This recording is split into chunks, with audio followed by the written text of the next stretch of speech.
ஹரஹர சங்கர ஜெய ஜெயசங்கர. கடவுள் எங்கேயோ ஆகாயத்தில் இல்லை, அவர் எப்பவும் நம்ம மனசில் தான் இருக்கார். அவர்கிட்ட பிரார்த்தனைங்கிற ரூபத்தில் நமக்கே தெரியாமல் நாம் அவரோட பேசிட்டு தான் இருக்கோம். நாம் மட்டும் இல்லை, கடவுளும் எந்த ரூபத்திலையாவது நம்ம பிரார்த்தனைகளுக்கு பதில் சொல்லிட்டு தான் இருக்கார். இதை உணர்த்துற மாதிரி மகாபாரதத்தில் ஒரு அழகான விஷயம் இருக்குது. அது தெரிஞ்சால் கடவுள் நம்ம பிரச்சனைகளுக்கான தீர்வை நமக்கு எப்படி உணர்த்துறாருன்னு நமக்கு புரிஞ்சிடும். பாண்டவர்களுக்கும் கௌரவர்களுக்கும் நடந்த மகாபாரத போரில் சில மன்னர்கள் பாண்டவர்களுக்கு ஆதரவாகவும் சிலர் கௌரவர்களுக்கு ஆதரவாகவும் போரில் கலந்துண்டா. உடுப்பி நாட்டு மன்னர் மட்டும் யார் பக்கமும் சேரல. அவர் கிருஷ்ணரை சந்தித்து, நான் நடந்துட்டுருக்கிற இந்த போரில் யாருக்கும் ஆதரவாக இருக்க விரும்பலை, ஆனால் போரில் கலந்துக்கிற எல்லாருக்கும் பாரபட்சம் இல்லாமல் சாப்பாடு போட ஆசைப்படுறேன், அதுக்கு உங்கள் சம்மதம் வேணும்னு கேட்பார். கிருஷ்ணர் சரின்னு சொன்னதும் உடுப்பி அரசர் எல்லாருக்கும் சமைச்சு சாப்பாடு போடுவார். போர் முடிஞ்சதும் எல்லாரும் ராத்திரி சாப்பிட வருவா.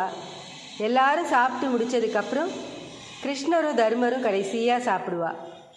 அந்த சாப்பாடு அளவுக்கு அதிகமாகி தூக்கி போடுற மாதிரியும் இருக்காது, அதே சமயம் யாருக்கும் இல்லைங்கிற மாதிரியும் இருக்காது. இத்தனை பேருக்கு சமைக்கணும்னு சொல்லி வச்சு சமைக்கிற மாதிரி இருக்கும். போரில் நிறைய பேர் செத்து போவா, எத்தனை பேருக்கு சமைக்கணும்னு தெரியாது. ஆனால் சாப்பாடு மட்டும் கூடாமல் குறையாமல் சரியாக இருக்கும். இது தர்மருக்கு ரொம்ப ஆச்சரியமான விஷயமா இருந்தது. அவர் அந்த சமையல்காரரை பார்த்து இதுக்கான விளக்கத்தை கேட்குறார். அதுக்கு அந்த சமையல்காரர், அது எல்லாம் எனக்கு தெரியாதுங்க, தினமும் ராஜா தான் இத்தனை பேருக்கு சமைங்கன்னு சொல்லுவார், நானும் சமைப்பேன், அவ்வளவுதான்னார். அதுக்கப்புறம் அந்த ராஜாவை பார்த்து விவரம் கேட்குறார் தர்மர். அதுக்கு ராஜா சொன்ன விஷயந்தான் இந்த கதையோட ஹைலைட்டு. தினமும் எல்லாரும் சாப்பிட்டதுக்கப்புறம் நான் கிருஷ்ணருக்கு வேர்க்கடலை கொடுப்பேன். அதில் அவர் எத்தனை வேர்க்கடலை சாப்பிட்றாரோ அத்தனை 1000 பேர் அடுத்த நாள் போரில் இறந்துடுவா. இதை நான் அவர் எனக்கு சொல்கிற குறிப்பாக எடுத்துட்டு அதுக்கு தகுந்த மாதிரி சமைப்பேன்னு சொல்லுவார். அப்போ தர்மர் சொல்வார், கிருஷ்ணர் வேர்க்கடலை சாப்பிட்டப்போ நான் பக்கத்திலேயே இருந்திருக்கேன், என்னால் புரிஞ்சிக்க முடியாத ஒரு விஷயத்த நீங்கள் அழகாக புரிஞ்சுட்டு செயல்படுத்தி இருக்கீங்கன்னு ஆச்சரியத்தோடு சொல்லிட்டு போவார். இது மகாபாரத காலத்தில் மட்டும் இல்லைங்க, இன்றைக்கும் கடவுள் நம்மளோட பேசிட்டு தான் இருக்கார்.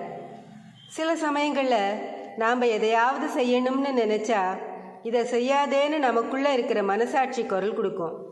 இதை செய்யாதேன்னு மனசு என்னமோ சொல்லிகிட்டே இருந்ததுன்னு நாம்ளே சொல்லுவோம். அதுதாங்க கடவுளோட குரல்.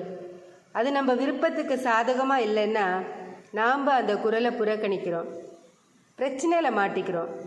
கடவுள் எப்பவும் நம்ம கூட தான் இருக்கார். நம்ம பிரார்த்தனைகளை கேட்குறார், ஏதோ ஒரு ரூபத்தில் தீர்வும் கொடுக்குறார். அந்த குரலை நம்மளால் புரிஞ்சிக்க முடிஞ்சா நாம் எல்லா பிரச்சனைகளையும் தாண்டி அழகாக கரை சேர்ந்துடலாம். ஸ்ரீ மகாபெரிவா திருவடிகளே சரணம். ஹரஹர சங்கர ஜெய ஜெய சங்கர. காஞ்சி சங்கர காமகோட்டி சங்கர.